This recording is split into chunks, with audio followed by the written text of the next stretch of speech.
Alô, meus alunos e alunas, vamos iniciar agora o estudo da estereoquímica, que dividimos em 3 partes. Mas antes de começarmos a falar de estereoquímica, vamos fazer uma pequena revisão sobre um tópico importante, que é a isomeria, porque a estereoquímica faz parte da isomeria. A isomeria, que você já viu no ensino médio, ela tem várias divisões. Por exemplo, primeiro vamos definir o que são isômeros. Isômeros são 2 substâncias diferentes com a mesma fórmula molecular. Então, isso é o nome completo, né? Classificação completa de isomeria. Agora, a isomeria ela é dividida em 2 grandes grupos. A isomeria constitucional, onde as conectividades são diferentes. Na verdade, se você não deve ter ouvido falar desse nome, isomeria constitucional, mas na verdade é quase todas as que você estuda no ensino médio. Por exemplo, a isomeria de função, né? É uma isomeria de conectividade diferente. Você tem aqui o OH ligado aqui no caso do etanol, a função álcool, e aqui a função éter, mas a fórmula molecular, C2H6O, é a mesma, mas são compostos bem diferentes, com nomes diferentes, e observem, propriedades físicas bem diferentes, um é um líquido, o outro é um gás. Então, essa função, essa isomeria de função, é um tipo de isomeria constitucional. Na isomeria de posição, que você já viu no ensino médio, é quando você tem, por exemplo, aqui você tem uma cetona, uma carbonila na posição 2, heptan 2-ona, e aqui tem a heptan 4-ona. Então, na verdade, a gente chama isso aqui de isômeros, porque todos os dois têm C7H14O, isomeria de posição. Ok? O que estou colocando, eu coloquei nesse website da NIST aqui, eu fui buscar os pontos de ebulição, né? Os pontos de ebulição todas essas moléculas para você ver. No caso da isomeria de posição, já não há uma diferença tão grande quanto na isomeria de função. Isso é uma questão de curiosidade, é importante. No caso dos regioisômeros, que também pode ser chamado de uma isomeria de posição, você veja aqui no caso do benzeno, né? 1,2-dimetilbenzeno, o 1,3-dimetilbenzeno e 1,4-dimetilbenzeno. Então, na verdade, você vê que as conectividades são diferentes, né? Mesma fórmula molecular, C8H10, mas com conectividades diferentes. Mais modernamente, nós chamamos desse tipo de isomeria de regioisômeros, isômeros na região, no espaço, né? Mas também as conectividades são diferentes. Então, isomeria constitucional. Um outro tipo que você já deve ter visto no ensino médio é a isomeria de compensação ou metameria. Aqui, por exemplo, você tem uma amida e aqui também você tem uma amida. Só que aqui você tem a metilbutiramida e aqui tem a NN-dimetilpropianamida. Quer dizer, na verdade, você tem uma compensação. Você tem aqui uma metila no nitrogênio, aqui você tem 2 metilas e uma das metilas aqui foi para cá. Quer dizer, na verdade, esse tipo é a mesma função, né? Mas a gente chama esse tipo também de isomeria constitucional, mas isomeria de metameria ou isomeria de compensação. Tá? Você pode fazer uma revisão nos livros de ensino médio que você vai encontrar esse tipo de coisa. Isomeria de cadeia é uma das mais conhecidas. Na isomeria de cadeia você tem fórmulas, por exemplo, C11H24. Tem inúmeros isômeros possíveis. Aqui eu peguei 2, um decano, sistema linear, e aqui o 4-etil-2,2-dimetiloheptano. Você vê que tem propriedades físicas diferentes, né, que a gente já viu na aula falando sobre propriedades físicas. O ponto de ebulição depende, no caso da dispersão de London, né? Então aqui é linear, ele vamos dizer assim, tem um ponto de contato maior, então tem maior ponto de ebulição do que esse aqui, que ele é ramificado. Okay? Então está tudo interagindo, está, né? Tudo, na verdade, intercalado. Uma aula intercalada na outra, tá certo? Mas tudo isso, veja bem, é para introduzir isomeria e isomeria constitucional.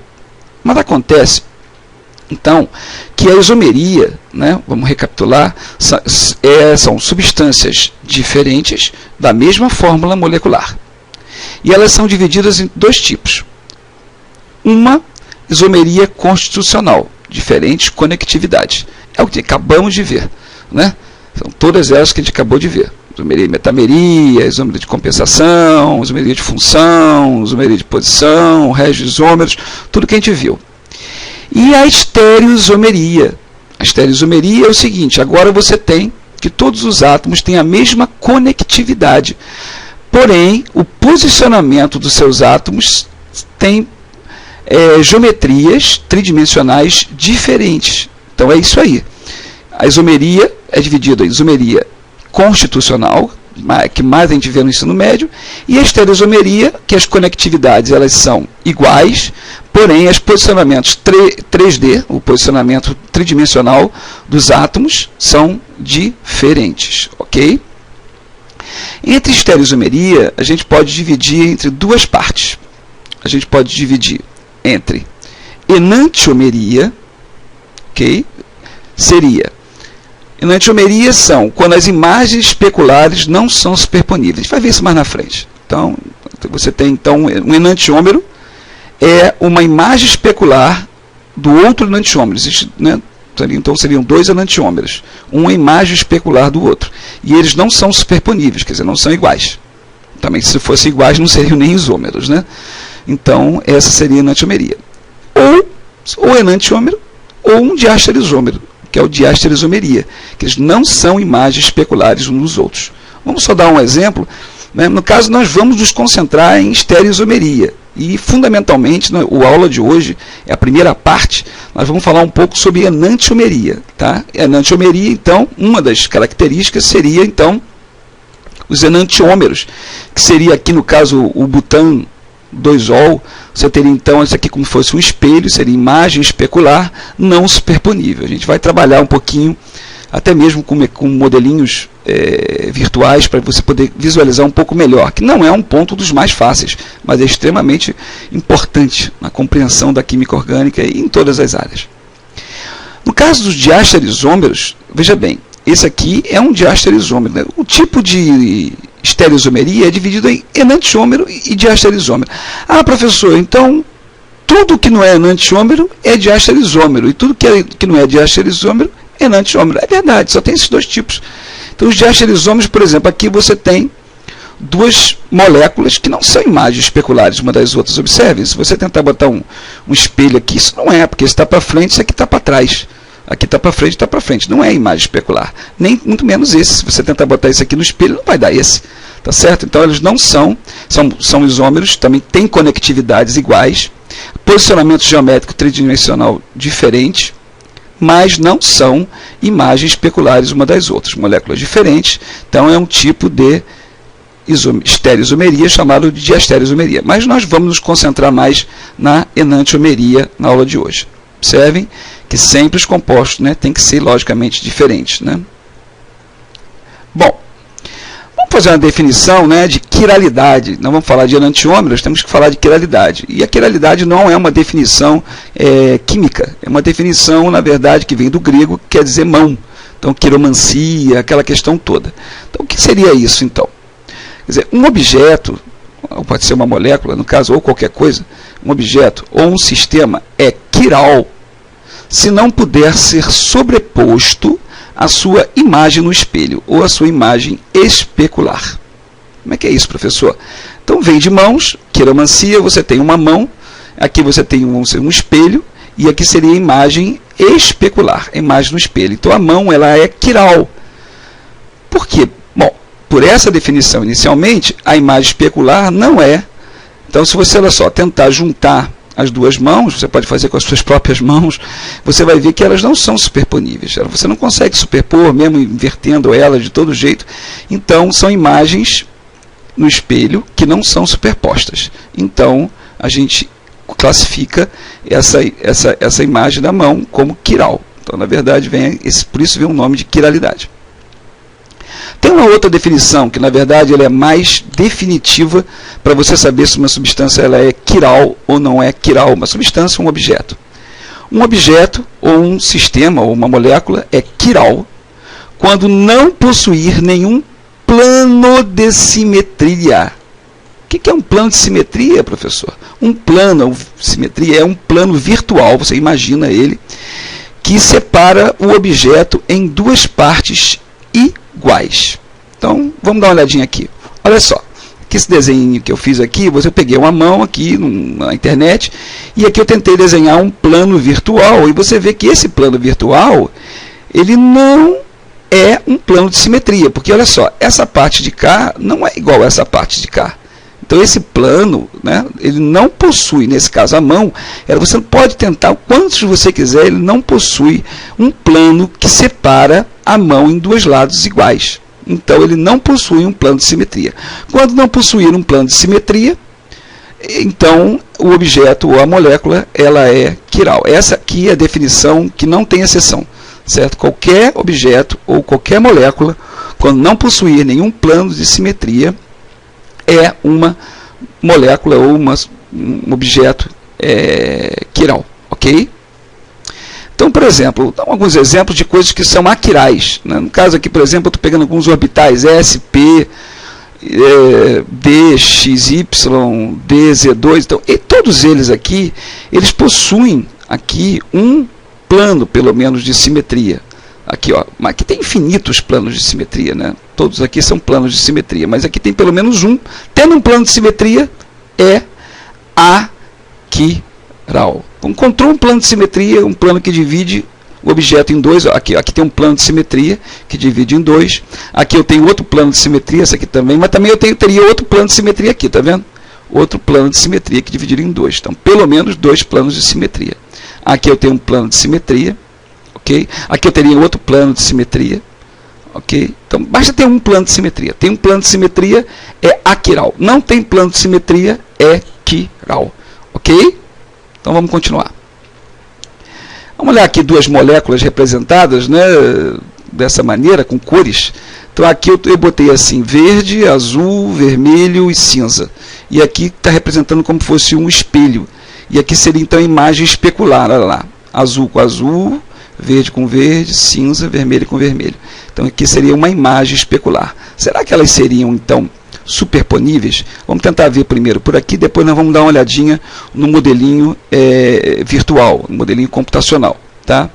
Como é que a gente vê se elas são superponíveis ou não? Olha, você pode fazer uma rotação nesse eixo aqui de 180 graus, que eu chamo de rebatimento. 180 graus, rebatimento. Então, eu simplesmente peguei a molécula e girei. Não é conformação nem nada. A molécula tem movimento browniano. Peguei essa molécula, fiz um movimento de 180 graus, que é igual, mesma coisa. Você vai encontrar isso aqui. Observe se você consegue acompanhar. Olha lá. Rodei de 180 graus. Então, o verde, que estava na frente, foi lá para trás.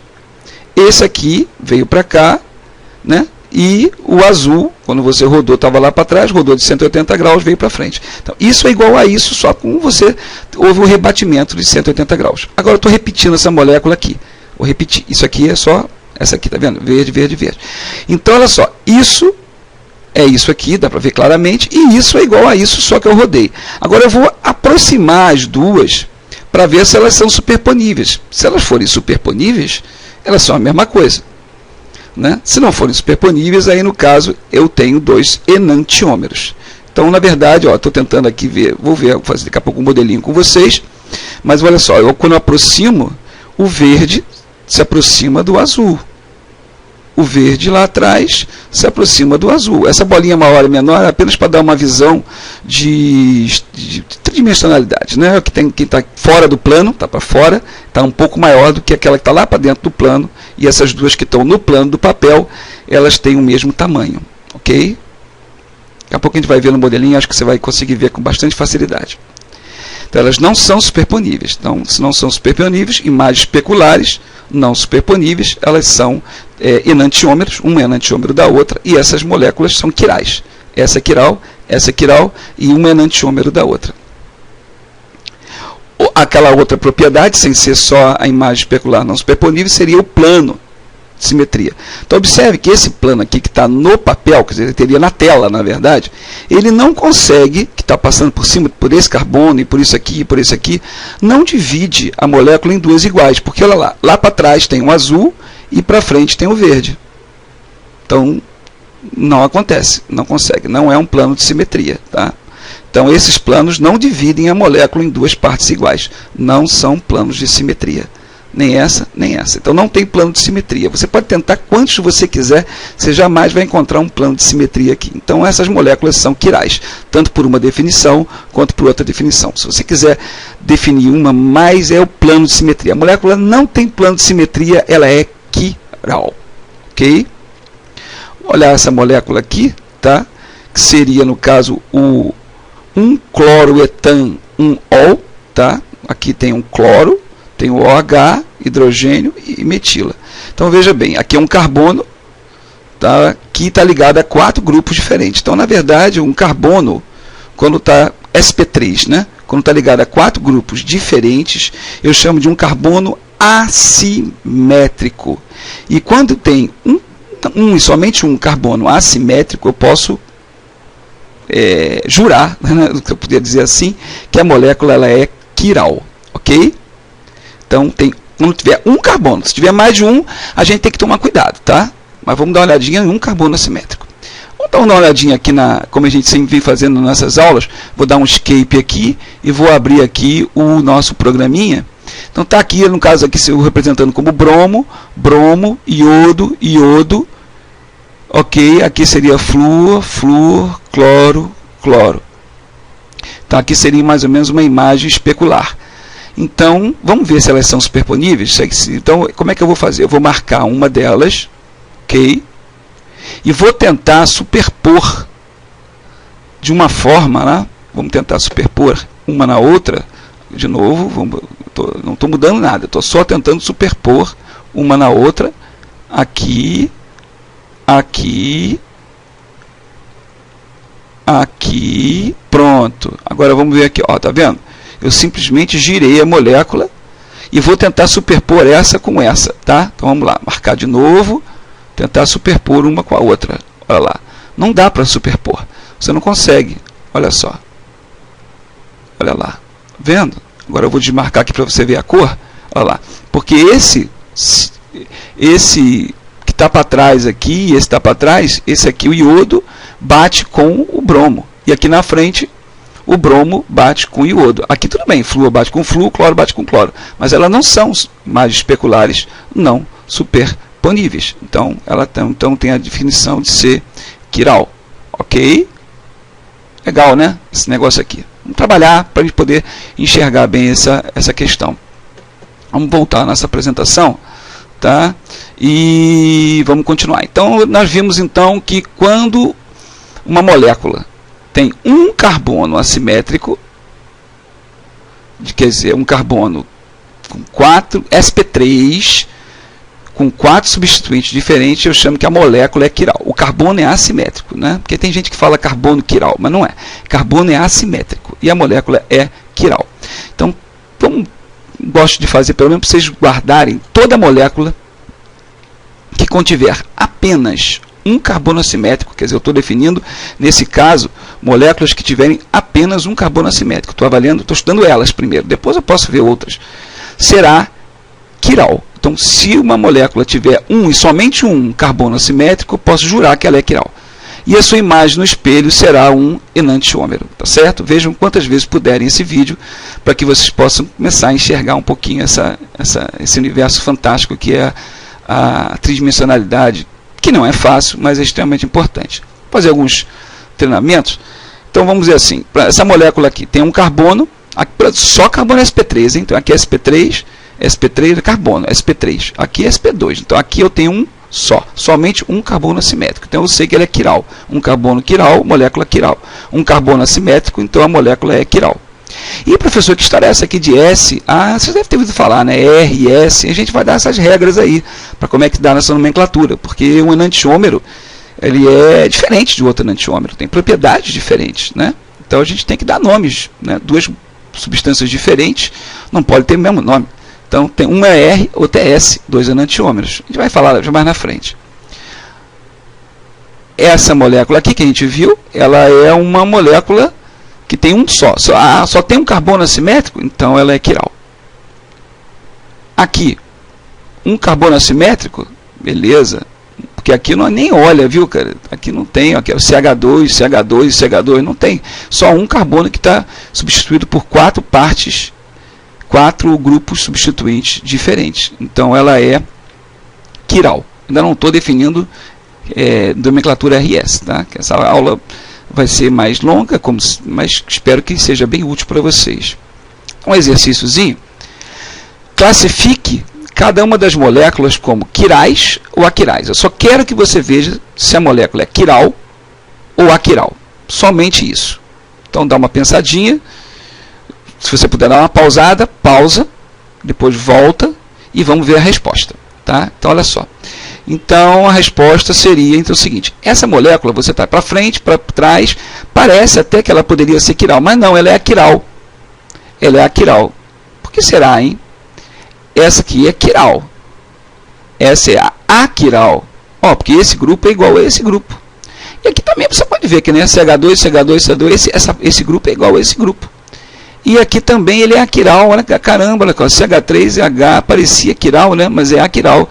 Mas também, gente, olha só, a definição fundamental é o seguinte: se eu boto na fórmula de linha aqui agora, você vê que nesse caso o ciclohexanol ele tem um plano de simetria, né? Aqui eu estou botando o hidrogênio e o OH assim numa visão, mas se for na fórmula de linha, eu estou botando o OH para frente, o hidrogênio está escondidinho atrás, então eu tenho um plano de simetria.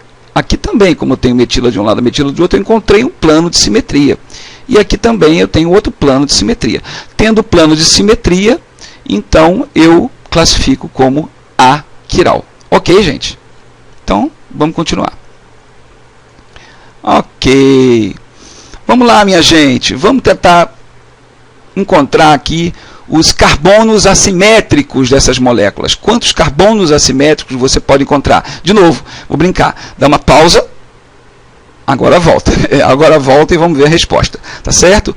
A resposta eu estou marcando em asterisco onde tem os carbonos assimétricos. Aqui, lógico que está em linha, né? Tem o hidrogênio, né? Carbonos assimétricos. Aqui é um carbono assimétrico. Diferentemente como você poderia pensar, aqui não tem 2 carbonos assimétricos. Esse carbono não é assimétrico, porque essa porção é igual a essa porção. Ok? Aqui também um carbono sp3 assimétrico 1, que na verdade todas elas têm um carbono assimétrico. Se elas têm, olha, atenção, hein, gente, eu só analiso carbonos do tipo sp3. Tem exceções? Tem, mas lá na frente, por enquanto é só carbono sp3, tá certo? Ok.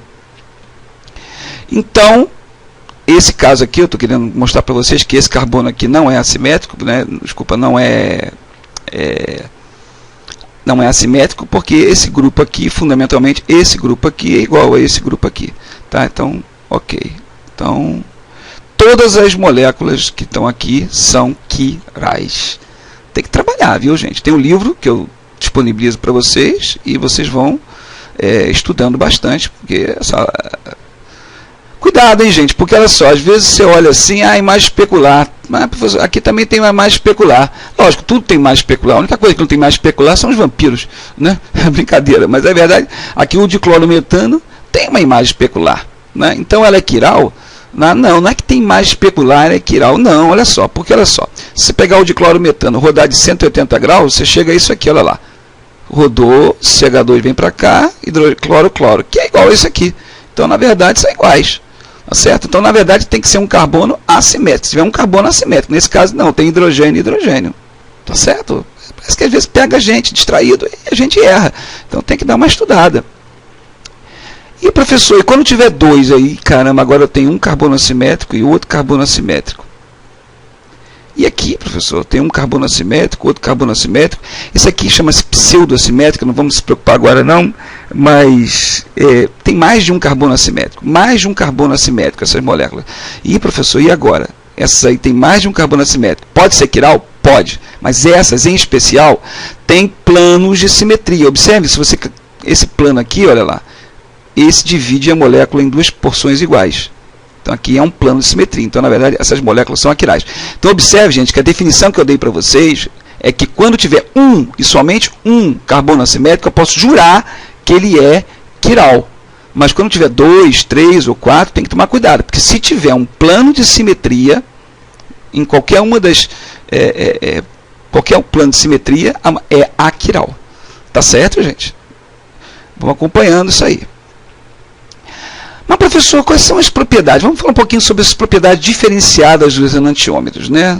Bom, porque, na verdade, os enantiômeros, eles têm pontos de fusão, pontos de ebulição, e a grande maioria das propriedades físicas são iguais, mas ela tem algumas propriedades diferenciadas. Uma extremamente importante, que a gente vai começar a falar aqui, que é talvez a mais importante de todas, é a atividade biológica, que nós somos quirais.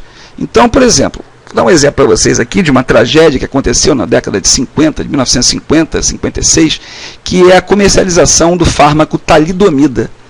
A talidomida tem um carbono assimétrico, tá? E esse aqui é a imagem especular. Então, esse é um enantiômero desse. Antigamente não se sabia que os enantiômeros tinham atividades biológicas diferentes. Então, esse fármaco foi comercializado como uma mistura de R e S. A mistura de dois enantiômeros, a mistura desses dois enantiômeros.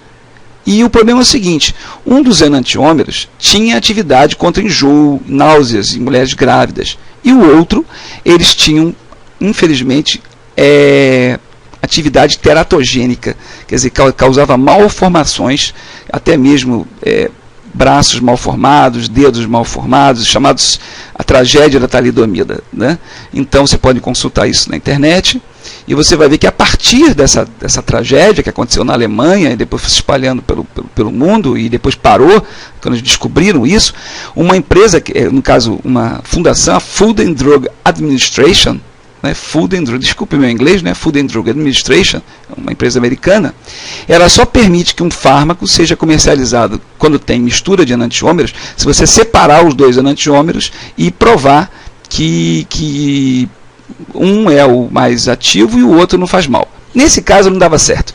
Vocês vão entender, eu só vou adiantar, porque na verdade no meio biológico um se convertia no outro. Então mesmo que você desse ele puro, ele se convertia no outro. Então não pode dar para a mulher grávida a talidomida. A talidomida hoje é o melhor remédio para lepra, no caso hanseníase, tá certo? Mas não pode ser mulher grávida, não pode tomar esse tipo de medicamento, tá?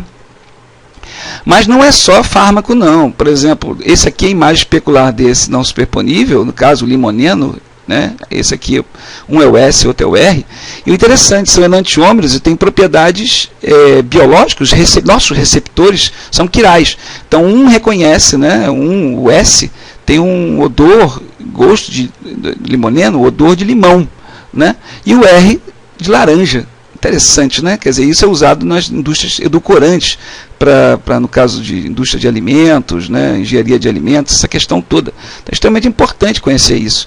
Né? Então, às vezes você quer vender frutas cítricas, você não sabe bem qual é o gosto, então você mistura racêmica, você não sabe se tem gosto de limão ou se tem gosto de laranja. Você vende, mistura e diz o gosto, quer dizer, química pura, né? Mas não faz mal. Né? Por quê? Por que será? Porque isso aqui é o seguinte, esse é um modelo chamado chave fechadura, onde a molécula, que seria o ligante, seria ele, né, a molécula quiral, ou seja, um fármaco, ou seja, uma molécula que vai se ligar a um receptor quiral, que seria, por exemplo, o receptor olfativo, de gosto, de fármaco, seja lá o que for, ele se encaixa perfeitamente em um enantiômero e não se encaixa com o outro enantiômero. Por isso que os enantiômeros têm propriedades biológicas diferentes. Então, gente, vocês já perceberam como isso é importante, né, gente? Então, tem que aprender esse negócio aí. Professor, essa questão de nomenclatura. Bom, essa a gente vai começar agora, né? Um pouquinho de nomenclatura, mas a gente vai continuar depois na segunda aula. São três aulas só no caso de estereoquímica. Nós vamos falar dessa regra. Essa regra CIP, né? CIP, que são 3 pesquisadores que desenvolveram em 1956, Kahn, Ingold e Prelog. Tá? As regras CIP para nomenclatura de enantiômeros, R e S. Vamos lá, vamos tentar ver se a gente pelo menos começa a aprender aqui. Depois a gente tem que trabalhar bastante em sala de aula e também vocês têm que fazer exercício, tá? Então vamos lá, já sabemos reconhecer que um carbono assimétrico, né, um carbono, quando tem 4 substituintes diferentes, é um carbono assimétrico. E a imagem especular é o seu enantiômero. Então, um deles é o R, outro deles é o S. Como é que eu dou essa nomenclatura? Então tem uma regra. Regra, a gente já aprendeu que regra a gente tenta não raciocinar tanto, mas seguir as regras. Primeira coisa, você tem que definir quem são os grupos prioritários. Então, uma das maneiras de dar o número prioritário é sobre o número atômico. Então, no caso, por exemplo, aqui o prioritário seria o bromo, o cloro, e o flúor. O 1 seria, no caso aqui, né, o 1 seria o bromo, o 2 seria o cloro e o 3 seria o flúor. E o 4, né, seria o menorzinho, o último em prioridade seria o hidrogênio. Então, já demos então a prioridade. Por enquanto é fácil, porque os números atômicos são claramente, mas quando tiver, tem outros casos que são um pouco mais complicados e a gente vai trabalhando. Então, a primeira coisa, então, é dar a prioridade dos grupos do carbono sp3 substituídos, né? Depois, o que a gente faz? A gente se coloca como observador o mais afastado possível do último grupo em prioridade. Quando tiver hidrogênio, normalmente o grupo 4 é o hidrogênio. Então, como se você estivesse observando por aqui, esse lado, talvez não fique tão fácil para vocês observarem, mas a gente vai tentar dar uma olhadinha no modelo, que vai ficar mais fácil no modelinho de quântico que a gente acabou de mostrar há pouco tempo. Então, você bota o mais afastado possível, o 4, e observa. Se você estiver observando, você vai ver que na tua testa tem o cloro, do lado direito tem o bromo, 1, e do lado esquerdo tem o flúor. Certo? Tá tão veja, ok. Bom, agora eu esqueço o 4, é como se eu estivesse observando agora aqui, o 4 está lá escondidinho, e eu faço um giro, olha lá, 1, 2, 3, eu giro, esse giro está no sentido anti-horário, com o hidrogênio para o fundo do quadro, para trás do quadro, quer dizer, na verdade, o quadro não, né? No caso aqui, a tela, né? É mania de professor, né? De quadro negro. Então, para o fundo da tela. Então, na verdade, está lá para o fundo, mais longe do observador. Então, no sentido, esquece o 4, o sentido 1, ligando 2, ligando 3. Esse sentido é anti-horário. Anti-horário, eu boto S, que é de sinister, vem de sinister, o nome vem de sinister S, ok? Vamos ver essa outra molécula aqui. Ih, professor, agora esse hidrogênio está para frente. Como é que eu faço? Porque eu tenho que ter hidrogênio, tem que estar mais afastado. Eu falei, na verdade, mais afastado, né? Então você pode ter várias técnicas, que eu não vou falar exatamente nessa aula, eu posso me aprofundar na aula que vem, né? Mas agora, vamos ver. Primeira coisa da numeração. Numeração 1, 2, 3. 1, 2, 3. 4 aqui o hidrogênio. Ok. Agora, veja bem, como o hidrogênio está para frente, se eu fizer um giro de 180 graus, aqui, um rebatimento, eu vou botar esse hidrogênio lá para trás, está vendo? Não sei se você consegue observar, a gente vai ver já no modelo, né? Aqui foi lá para trás. E esse cloro foi para frente. E esse flúor que estava do lado esquerdo foi para o lado direito. E esse bromo foi para o lado... Então, eu fiz só um rebatimento. E agora eu estou conseguindo ver o mais afastado possível do observador, o último em prioridade, que é o 4. Agora eu esqueço o 4. Agora eu estou vendo o 1. Olha lá, 1, 2, 3. Que sentido é esse? Horário. Como o hidrogênio já está afastado do observador, está para o fundo da tela, eu, no sentido horário, eu chamo de R, que seria, então, rectus. Vem da palavra rectus. Então, na verdade, essa molécula, então, seria o R, a molécula R. Ok, gente? Vamos olhar aqui mais um exemplo, antes de olhar, então, a definição, o nosso modelinho molecular. O butan 2-ol, ou 2-butanol, ou butanol 2, como queiram. O carbono assimétrico, um só. Aqui eu tenho OH, hidrogênio, carbono, carbono. E, professor, agora empata, né? Bom, já sabemos pelo menos quem é o 1, oxigênio, que é o número atômico, que é 8, né? E quem é o 4, que é o último lá, o hidrogênio, sempre é o 4, né? Quando tiver hidrogênio, ele não tem nada que consiga ser perder em prioridade do que o hidrogênio. Então, 1 e 4. Mas acontece que agora empatei, professor. Então, eu já olho o quê? Bom, carbono, carbono. Então, isso aqui é só uma representação.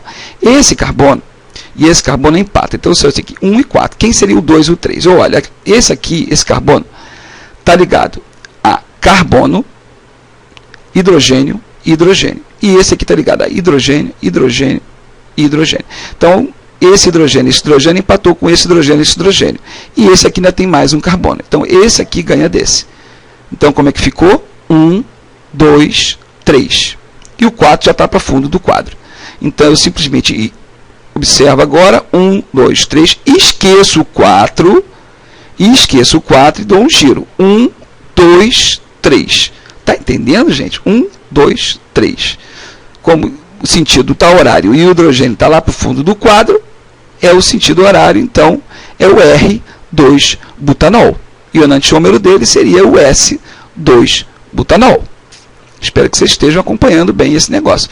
Vamos olhar então de novo o nosso modelinho, que a gente já estava lá. Lembra que a gente estava lá quando a gente já tinha... Vamos deletar aqui essa molécula? Essa aqui é interessante. Vou deletar essa, né? Vou deletar essa e essa. Aqui está faltando agora um iodo. Como é que a gente escreve o iodo? Iodo, a gente vem aqui, bota um iodo, e já está o iodo lá bonitinho, tá? Olha aqui, iodo. E agora eu vou... Lembra que a gente minimiza? Vou minimizar a energia. Minimizar a energia, eu vou usar como teoria... A gente vai usar a teoria UPM3, que é melhorzinha para minimizar. Vamos deixar ela ajeitar a molécula. Ela ajeitou a molécula bonitinha. Agora, como é que eu daria a nomenclatura dessa molécula? Ela não tem hidrogênio, certo? Ela não tem hidrogênio, mas não é por causa disso que ela não vai ter RS. Vamos ver se ela é R ou ela é S. Vamos lá. Então, regra de prioridade. Iodo ganha de bromo, que ganha de cloro, que ganha de flúor. Mas, professor, o flúor, que é o quarto em prioridade, ele está no plano. Então, como é que eu faço? Olha só, aqui é fácil, né, cara? É só você dar um girinho, olha lá. Eu botei o último em prioridade, olha lá. Tá vendo? O flúor que eu botei em último em prioridade. Agora ficou fácil, né? Lógico, com esse modelinho, você pode até levar o modelinho para não de computador, mas você pode fazer um modelinho, né, e levar para a prova, não tem problema nenhum. Agora, qual seria, então, a prioridade aqui? Esquecendo o 4, lá. O 4 está lá bonitinho, lá que é o flúor. Então, seria, então, 1 no sentido 2, que seria, né, o primeiro, segundo e o terceiro. Giro, que sentido é esse, gente? Olha para o relógio, se estiver na dúvida, tá? Anti-horário. Anti-horário, como hidrogênio, no caso, desculpa, o último em prioridade, 4, flúor, está para trás. Anti-horário, então essa molécula é uma molécula S. Certo? Vamos ver se a gente consegue fazer uma coisa interessante. Ó, isso aqui não é... Eu vou quebrar essa ligação. Tá? E agora eu vou fazer o seguinte, eu vou botar o bromo aqui, eu vou escrever assim, ó, bromo, e vou botar o iodo aqui, quer dizer, na verdade eu estou escrevendo um enantiômero, né? Uma molécula diferente. Vamos minimizar de novo? Minimiza energia, vou usar como teoria também o PM3, minimizei, run, ajeitou, bonitinho, ok. Então, esse aqui, na verdade, eu só quebrei, e, na verdade, isso aqui é o enantiômero do outro. Eu fiz uma troca, tá? Uma troca entre dois grupos, então, enantiômero. Então, vamos ver qual seria, então, a nomenclatura. Vamos lá. Bom, tem que ser ao contrário da outra, né? Então, o flúor está aqui. Vamos ver, supor que ela tivesse assim. Se tivesse assim, qualquer jeito que ela tiver. Às vezes eu desenho dessa forma, né? Às vezes, o modelo é fácil, né? O problema todo é fazer isso no papel. Tá? Como é que é essa aqui, por exemplo? Qual é a nomenclatura? Bom, o hidrogênio não está nem para trás nem para frente. Então eu boto o quê? Eu boto ele para trás, olha lá, o último em prioridade, que é o flúor, para trás. Hidrogênio não, gente, eu falo hidrogênio, mas é o último em prioridade. No caso, nesse caso aqui é o flúor. Tá? Botei para trás, ó, tá vendo? Está escondidinho aqui, vou botar aquele bem escondidinho. Agora vamos girar. Esse é o 1, esse é o 2, esse é o 3. Sentido horário. Sentido horário seria então R de rectus. Sentido horário, rectus. Então, RS seria, então, essa a maneira de dar nomenclatura. Depois tem que trabalhar muito ainda, realmente, viu? Tem que trabalhar muito até a gente conseguir aprender esse negócio com certo. Já está terminando a aula, né? Mas vamos continuar mais uma coisinha. Então, nesse caso aqui, professor, confundi um pouco, porque agora eu tenho... O carbono assimétrico? Porque isso aqui é um alceno e isso aqui é um alcano. No caso, um alceno, um CH2 é um... Né? E aqui eu tenho uma dupla. Quem será que ganha, professor? Porque aqui é carbono, aqui é carbono. Eu sei que esse aqui é o 1, esse aqui é o 4. Então, esse aqui é o 1, esse aqui é o 4. Beleza. Agora está faltando para saber quem é o 2 e quem é o 3. Às vezes o difícil, né, nem dá a nomenclatura. E cuidado que aqui o hidrogênio está para frente. Está para frente. Ele tem que ficar no fundo do quadro ou o mais afastado possível dos seus olhos. Mas eu vou dar uma dica para você. Espero que você aprenda essa dicasinha. Né? Depois a gente pode tentar, em outras aulas, dar mais exercício. Então, primeira coisa, vamos dar a prioridade. Olha, uma dupla C é como se fosse, né, a seguinte forma. Olha, primeira coisa, 4 e 1.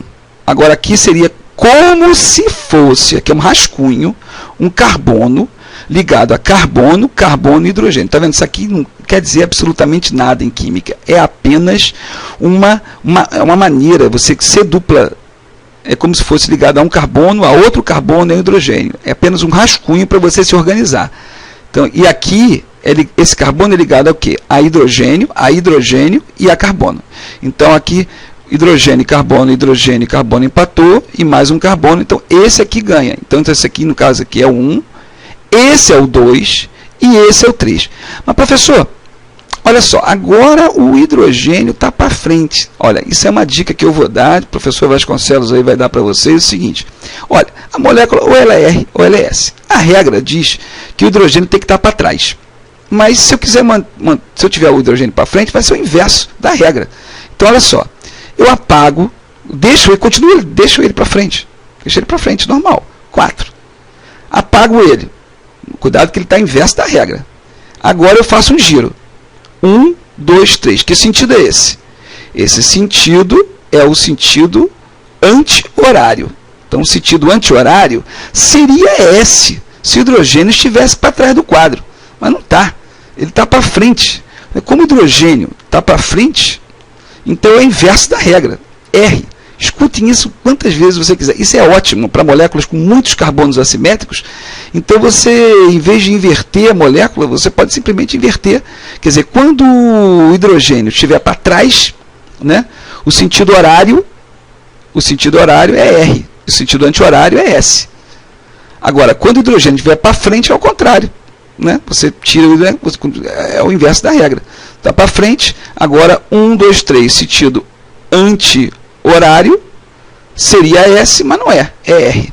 Ok? Essa dica é muito boa para a prova. E eu particularmente uso muito isso para moléculas com 3, 4, 20, 30, 40 centros assimétricos e é muito boa. Ela realmente funciona muito bem.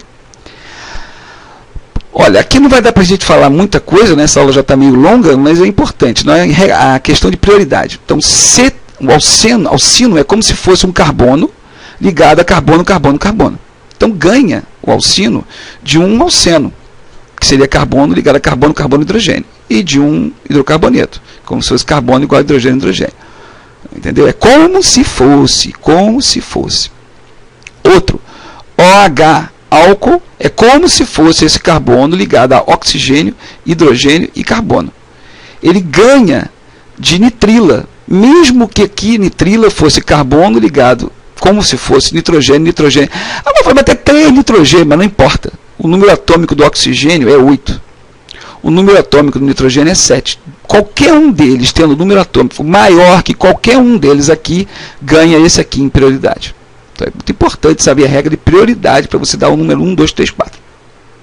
Outro, éster ganha de ácido. Por quê? Olha só. No caso aqui, né? Aqui você tem carbono, como se esse carbono tivesse oxigênio, oxigênio e oxigênio. Empata. Mas aqui é oxigênio, oxigênio, oxigênio e hidrogênio. Aqui é oxigênio, oxigênio, oxigênio e aqui tem um carbono. Então já ganhou por aqui. Está entendendo, gente? Vendo várias vezes. No caso, uma acetona ganha de um aldeído, porque olha só, aqui eu tenho um carbono C dupla O, como se fosse carbono ligado a oxigênio, oxigênio e aqui uma metila. E aldeído é como se fosse oxigênio, oxigênio e um hidrogênio. Então ganha. Uma carbonila, uma posição, ganha de um aldeído. Olha lá. Esse aqui, o enxofre, né? Enxofre, hidrogênio e metila. Ganha até do éster. Ah, professor, mas aqui tem 3 oxigênios, aqui só tem um enxofre. Mas não importa, cara. O enxofre, o número atômico é maior. Qualquer um desses substituintes tiver um número atômico maior que qualquer um desses aqui, ganha aquele que tiver um número atômico maior. Tá entendendo, gente? Legal, né? Bom, tem alguns exercícios aqui. Congela. Aqui que nem aquela novela, né? Congela. Eu sei que, bom, com o tempo o pessoal vai esquecer dessa novela, né? Congela. E aí você tenta fazer, né? Assinale a estereoquímica RS para cada carbono assimétrico das moléculas mostradas. Essa figura 3.22 que está no livro lá que eu dou cedendo para vocês. Então você tem que tomar cuidado, você tenta fazer, mas olha só que coisa interessante. Aqui é carbono. Ah, professor, cloro é maior que oxigênio, mas está mais longe, cuidado, não seja afoito. Você tem que, esse carbono aqui é 4, e esse aqui seria o 4. Agora, quem seria? Carbono, carbono, carbono, empatou. Agora, esse aqui seria hidrogênio, hidrogênio e carbono. Esse aqui seria hidrogênio, hidrogênio e oxigênio. Opa, esse já ganhou. Então, esse é 1. Esse é hidrogênio, hidrogênio e carbono. Esse é o 2 e esse é o 3. Cuidado. Então, seria então 1, 2, 3, sentido anti-horário, hidrogênio está para trás, S. Cuidado, porque você às vezes olha um cloro lá longe e pensa que vai ganhar. Então, tentem fazer todos eles, tá certo? E aqui estão as respostas para você mesmo se avaliar se o seu aprendizado está sendo legal. Ok? Não deixe de praticar, gente. Essa aula não vai ser suficiente, não. Tem que trabalhar muito, ainda vai ter mais 2 aulas, tá certo? Aqui já é um tipo de questão que eu gosto muito de botar em prova, né? Escreva a nomenclatura oficial. Aqui nesse caso, incluindo as denominações RS para os carbonos. Na verdade, eu tenho 4 carbonos, né? 4 carbonos, 1, 2... Aqui, lembra que tem que dar nomenclatura? E o número 1 sempre começa num cabeça de ponte. No caso, vai ser 1, porque o oxigênio, a função álcool, é prioritário da função amina, quando está começando a misturar já os conceitos, né? Naquela tabela lá que eu dei na terceira aula, desculpa, na segunda aula, que a função álcool é prioritária à função amina. Então, esse aqui é o carbono 1, 2, 3. Eu quero saber o 2, 3, qual seria a estereoquímica. Se eu tentar olhar aqui diretamente, se esse está para frente, está no plano, o hidrogênio está lá para trás. Então, aqui 1, esse carbono está ligado esse carbono e esse carbono, esse aqui está ligado a nitrogênio, ganha desse aqui, 1, esse é 1, esse é o 2, esse é o 3. Sentido horário. O hidrogênio está para trás, seria R. Bom, tentem fazer, né? No caso, o carbono 2 é R, tá vendo? Como a gente fez. E o carbono 3, tá vendo? O carbono 3, se você fizer, ó, 1, 2, que agora esse aqui, ó, nesse carbono, esse é o 1. Agora, esse ganha, porque esse carbono está ligado ao oxigênio. 1, 2, 3, sentido anti-horário. O hidrogênio está para trás, 3S. A nomenclatura do carbono 1 e o carbono 4 é mais difícil da gente visualizar, tá certo? Então, vamos deixar para depois, bem depois. Então, a nomenclatura seria 1S, 2R, 3S, 4R, 3, aí no caso, lembrar a nomenclatura de biciclo, né? 3 amino biciclo, 2, 2, 1, heptano 2-ol. Ok, gente? Obrigado pela atenção, espero que essa aula tenha sido introdutória, tem que estudar muito e na próxima aula continuaremos com a sequência dessa primeira aula de estereoquímica. Um abraço a todos e até a próxima.